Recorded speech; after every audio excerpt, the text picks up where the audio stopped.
set your coaches and pros, the X's and O's. This is the best. What we do, what we know. So let's go.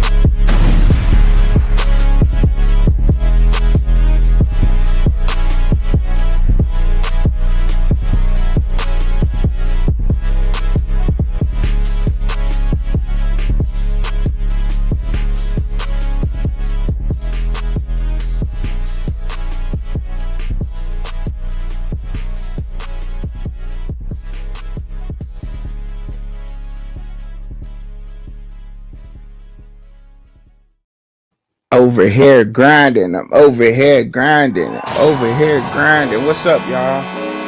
What's cracking with everybody, man? I hope that everybody's feeling good, feeling great, man. Y'all probably gonna see this like on a Wednesday. If unless you remember you're getting it today, you get to drop today. And if you are not a member, then you're seeing this on Thursday or Wednesday, whichever one I choose to drop it. But so I'm on my Twitter machine, right?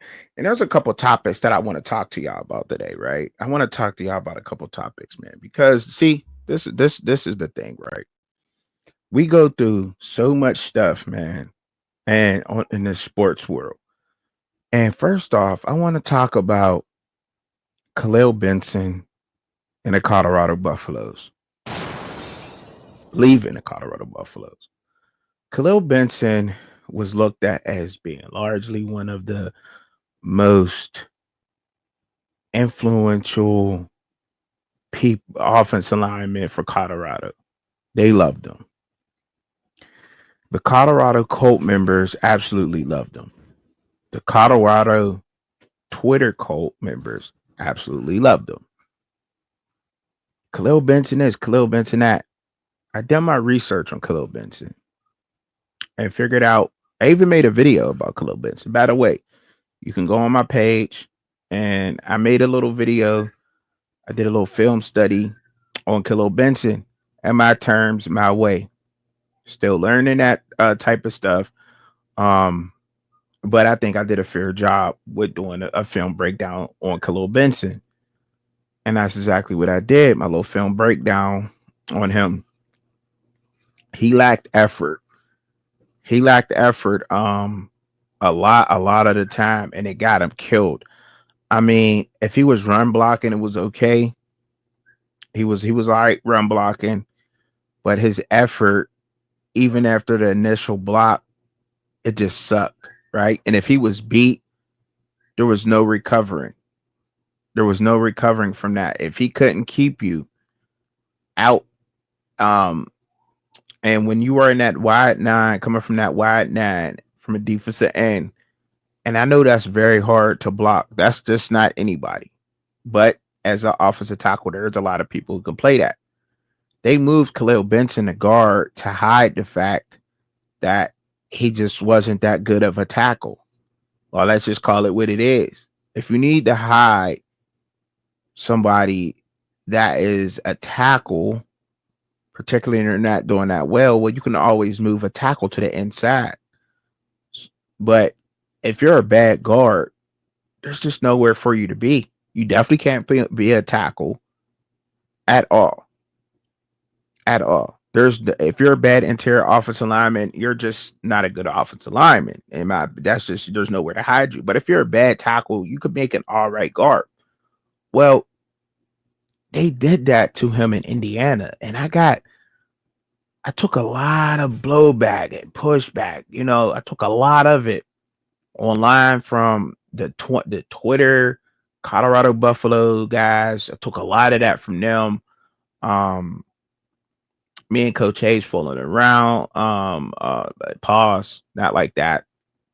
But me and I was in the kitchen with Coach Hayes. It's a show. It's fun.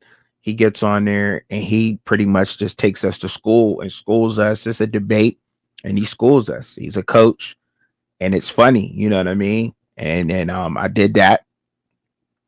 And I talked about Shedeur getting sacked about 30 times. I think that came true over that. So by the way, I want to pat myself on the back for that most definitely, because that came true. Talked about Khalil Benson not being as good as everybody thought Khalil Benson was. That also came true. But no, no, no, no, no, no, no, no, no, no, no, no, no, no. Throughout the whole season, so many people said Khalil Benson is just good. And I really don't like to do this, and you know what I mean? But it's just the fact that when I said it to people, oh no, no, no, no, he's not like that. He's good. But now that he's leaving Colorado, oh, you can go back. You didn't touch two. Clark, one of the most online Twitter gurus of Colorado, right? Yeah, I'm coming because even if you don't watch my channel, it don't matter. I know you used to watch me up until, you know what I mean, things went awry and went left. But he tweets out, and I gotta show this tweet. He says they touch two like a mud, like a MFer. Deuces. He left. Khalil Benson got in the transfer portal per on three. Clark, one of the guys, says they touch two like a MFer. Like, I told y'all this though. And but when I told y'all this, oh, Truckin don't know what he talking about. He da da da da da da. Like, look, I don't like.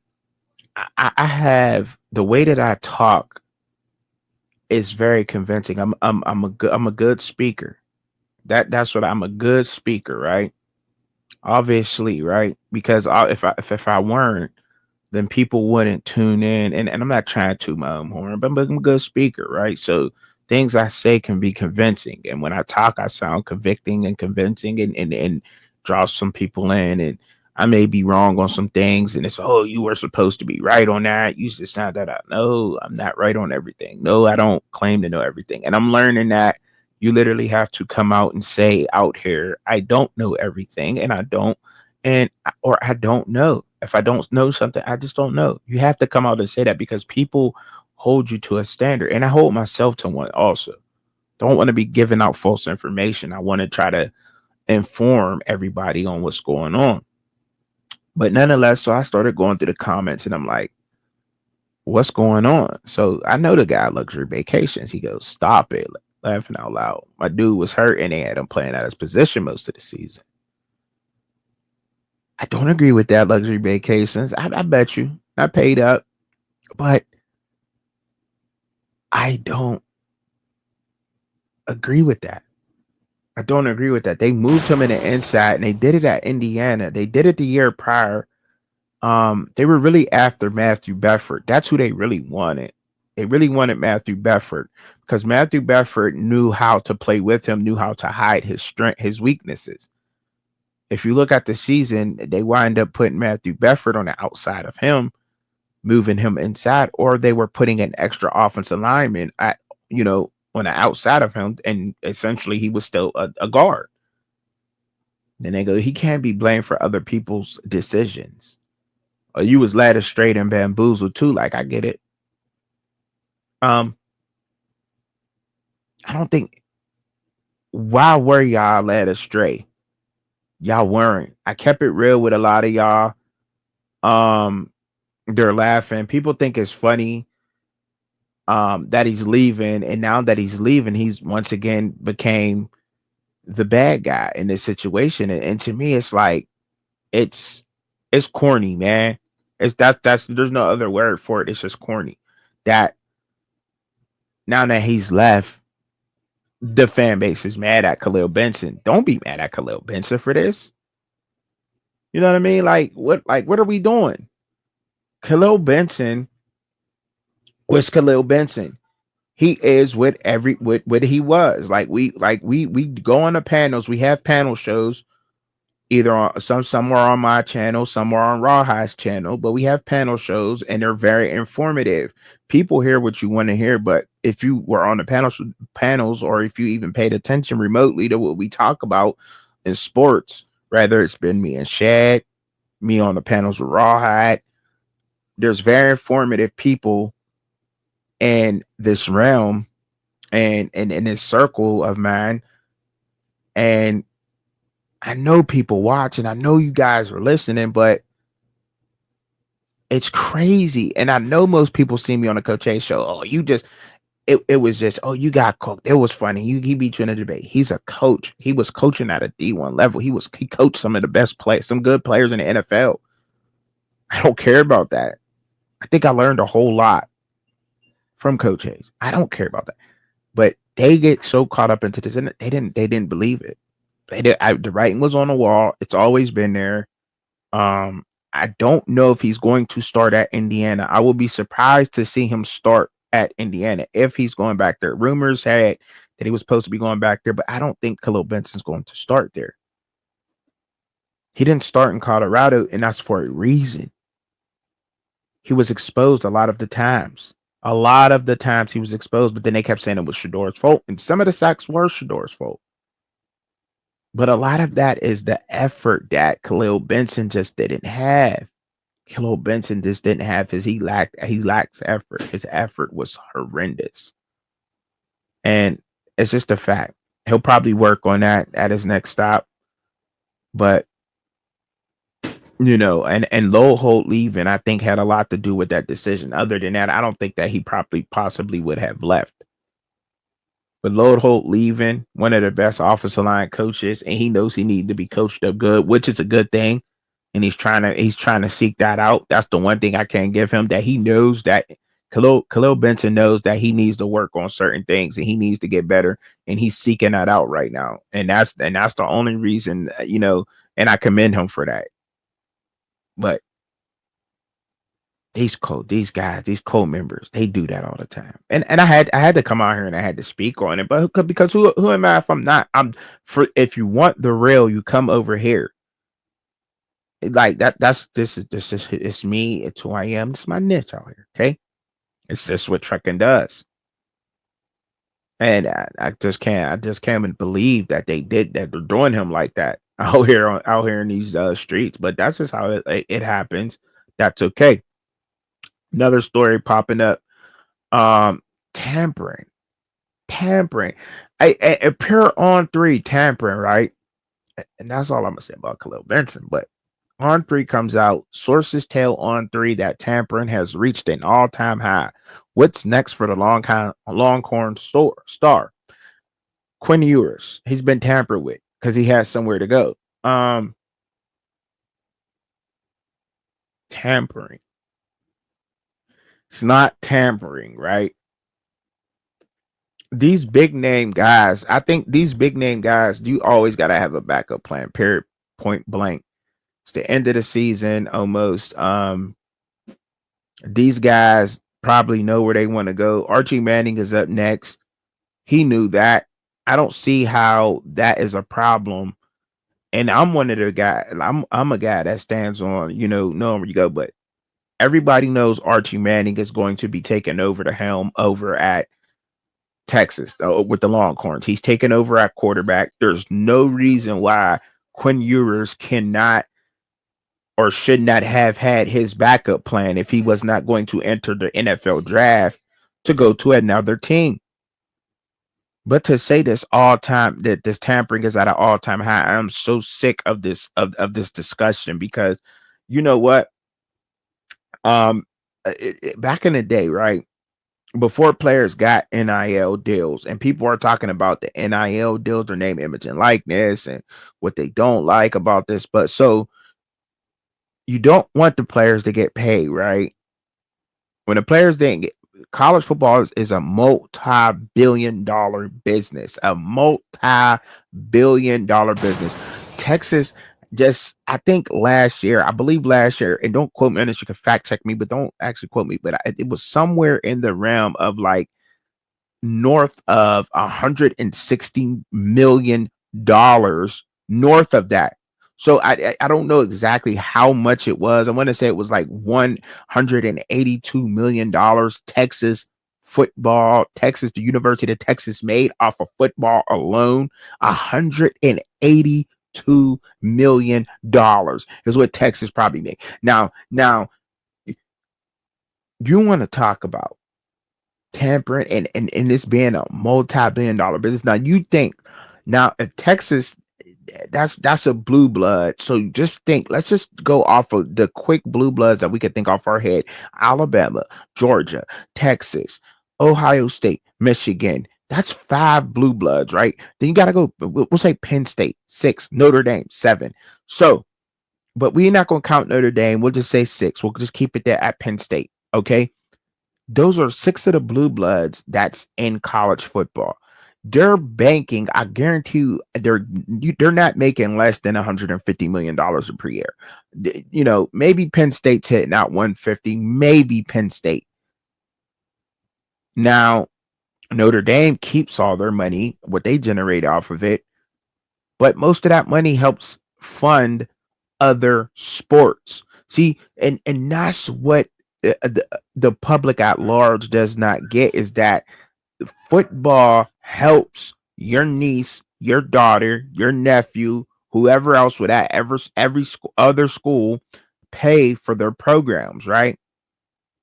Now, granted, there's some anomaly schools where the volleyball team is the best sports program at that college, university, whatever you want to call it. You know what I mean? And maybe that volleyball team is the reason why that school is bringing in the most revenue. The football team sucks, whatever it may be. But in most of Division 1 sports, it's either the basketball or the football program that brings in the millions of dollars. Now, um, if you get an okay football team and a great basketball team, you're okay in both sports. You're making a lot of money. That sports in college makes a lot of money, lots and lots of money. It's a multi in football, just football alone in college, and at the Division 1 level is a multi-billion-dollar. So just imagine if they have a good basketball team on top of that. You know what I mean? Basketball has went down tremendously. Women's basketball has picked up a lot more. Um, Basketball has dropped down. I'm not going to lie, but football ain't going nowhere, and it's helping fund every other sport. But where I'm getting at with this is that we don't look at that it helps fund all the sports. Number one, number two, the tampering thing gets on my nerves, and when people say that, it really bugs me, because you got to think about how much it like back in the day, and it's probably going to go the same way, but now you'll probably see 1 or 2 teams that's going to be in a run in to change things, that's probably going to bounce back from a dry spell because the help of NIL and revenue sharing and so forth and so on. You'll probably see a couple of Cinderella stories get there because of the help of the transfer portal, NIL, revenue share, so forth and so on. We will see that, right? But no, for the most part, the originals will probably still stay on top for the most part. For the most part. But right now, it has shifted a little bit to the northern schools. A little bit. It has shifted because they're providing things that other colleges just don't have. A fast track to the NFL is one thing that some players want, and a lot of players that do want to go to the league, they want a fast track there, so they want to go to a school that is going to get them to the NFL, and that's why largely you're going to continue on seeing the same schools be in the top, in the finals, semifinals, quarterfinals, because no matter how many playoff teams we have, because those schools are known to put players in the draft every single year, and they're being drafted from that university every single year, right? Now, so that gives them a leg up there. But when there was a such thing where people was getting paid under the table, and that was still a problem with people. Like, I don't get it. Like, what is wrong with us as fans? Like, what is wrong with it? Like, it bugs me because now, oh, it's tampering. We always want to complain. American crybabies, a lot of fucking crybabies in America. So many damn crybabies. Whine, whine, whine, whine, whine. Cry, cry, cry, cry, cry. Let's cry now, because now the players, now that we could pay the players, the collectives, Now we can't do another SMU death penalty. Wow, that was crazy. Can't do another school like SMU because SMU had it on lock back in the 80s. They had it on lock, and I'm largely rooting for SMU to get back. I low key want SMU to get back that oil money, get back those donors, and get back some of that talent in Texas, and go back to dominance like SMU was before they got knocked out the Southwestern Conference. I low key want them to get back to doing that because why is it a problem? It was a problem when you couldn't actually play, but now that you actually can pay the players, now people cry about tampering. Like, stop it, stop. It's been going on forever. This has been going on forever. This is nothing new. He had to make plans because Archie was leaving. This is nothing new. This is nothing new. Players been getting paid for play for the longest. NIL is a collective of companies or individuals that own companies that use their companies to pretty much sponsor a player for their name, image, and likeness. That's what the collectives are. So that's how you get the play for play. Now, the only thing that these collectives will have to do, and I'm pretty much sure that they can, if you have a company that you own, Dinky's Car Wash sponsors Quinn. Dinky's Car Wash wants Quinn to stick around at Ball State for a year and a half, and you must play a bowl game.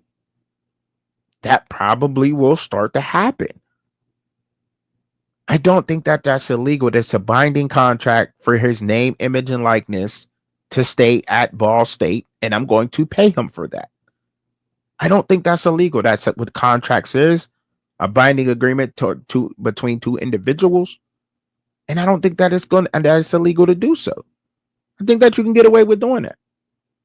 I think it's going to start happening, especially these alums or donors of boosters that are alums that for their universities. They're going to start signing these players to deals to stay at their colleges. That's what they can do that. It's all in the language of a contract and the lingo. All right, you want to come here, you're a freshman out of high school, you're a 5-star blue chip prospect, and I want to get you to my university. Okay, you got to at least give me 2 years. You give me 2 years, I'm going to give you your sign-on bonus of 5 million plus I'm gonna have incentives. That's going to start to be done, and it's not illegal to do so, but it's still for your name, image, and likeness at that university. But your name, image, and likeness comes from playing the sport of football. You know what I mean? So there's ways around this, and contracts, they put all that verbiage together in a much more fancy way and use bigger words than what I'm using, very extensive vocabulary in between the lines of a contract that's really cute, and it spins in 360s and 720s and 1080s all around your head. And that's what it does.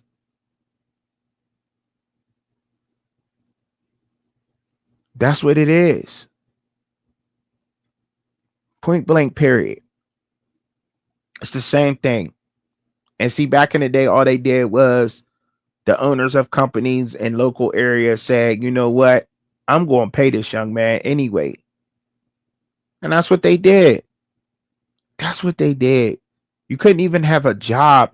You couldn't even earn money when you were a college player back in the day because of certain things, which is horrible. Being a young man or in your early 20s, being in college, you got to worry about the car you drive. You got to worry about the local, whoever telling on you or saying this or saying that. Like they have people held so much over your head. Now we want to complain about tampering, man. I'm over it, man. And that's all I really had to say about that. But just goes on, man. And it just irks me to literally, you know what I mean? To see it, man. That's all. To see it, read it about it. It's just like it's annoying, really. And I just had to speak on it, man. I really did, man. I just had to speak on it. Um, I can't with dude, man. I can't. Um, Justin Herbert do a couple picks, you know. Justin Herbert's do a couple picks in the playoff game. Do a couple of them and didn't look good. Do 4 interceptions, not good, not good at all. And boy, oh boy, people are riding him heavy right now, and it's pretty sad because he's done so much more and he's been a lot better. He's been a lot better. He has been, man. It's a shame, yo. It really is, man. It really is. It's a shame that they do that, and the thing is, right? The thing is that gets me with a lot of these guys is that with these teams. Or Oregon has jumped right back on it, by the way. And I don't know. I jumped around from Justin Herbert because I really don't. Justin Herbert. I'm not going to get caught up in the hate with Justin Herbert because they're going to give it to him tomorrow. They are going to give it to him tomorrow. Something serious, dude. It's gonna get ugly for him, but I'm not gonna be worried about it. I'm not. I'm just not gonna be worried about it. I think that he'll be all right. Um, and he'll bounce back from this game. But I do want to talk about Oregon and what Oregon is about to do, right? Oregon is going to bounce back from the losses that they took this upcoming. They lost to Ohio State, big deal. Dan Lanner's going to be right back. They're not going anywhere, bro. They're not going anywhere. They're going to be right back up in there. They got the flyest uniforms in college football. They got the money from Nike flowing through there all crazy. Um Shit, Nike is Oregon. Oregon is Nike. Let's just call it what it is. Like, I mean, there's nothing nobody's gonna be able to do with Oregon in a minute. And they may try to put a cap on some things. They may try because of schools like Oregon. Um, if I'm, but it's not going to stop anything. Oregon, the Big Ten. I will say this though, right? The Big Ten is far more appealing than the SEC right now to me a little bit. And look, the SEC that's the heart and soul of college football. We know it. It's the heart and soul of college football. And they added two major big brands that has been running the Big 12 for years. You don't get no bigger than adding Oklahoma Sooners and the Texas brand to the SEC. They needed that badly. They needed that badly. They needed that so much. But let's not get it twisted. Mississippi State and um Arkansas, those were really prominent schools back in the day. Those really prominent schools in the SEC. They were very competitive. There was a lot of talent that went there. Um, and hopefully they'll get back there. And the SEC will rise up again. It will. But I mean, appealing wise, right? The Big Ten, you travel all the way to the West Coast. You get to go to Cali twice a year. more than twice, right? Well, yeah, twice a year. Oregon, Washington, Iowa, Michigan, Pennsylvania, Ohio, Maryland. You travel the entire United States, the whole top of the United States in the Big Ten. They have the entire top half of the United States on lock right now. The Big Ten does. And I really didn't. I mean, I've done a map before about this, and I broke it down in a weird type of way. Speaking on that, just let me give y'all this real quick. I'm gonna give y'all this quick video, and then and I'll get back into that. So make sure y'all tune into the next video because then I'll start breaking it down about the Big Ten and the SEC. Thank y'all for tuning in. Make sure y'all hit the like button, subscribe to the channel, share the video for your friends and family so that they know that trucking is here. I've always got some very interesting things to say. Some people might call them crazy. I think that this thinking outside of the box, and I think it's interesting. But nonetheless, I'm keeping it real, right? Always. So appreciate y'all, man. Have a good one. Peace.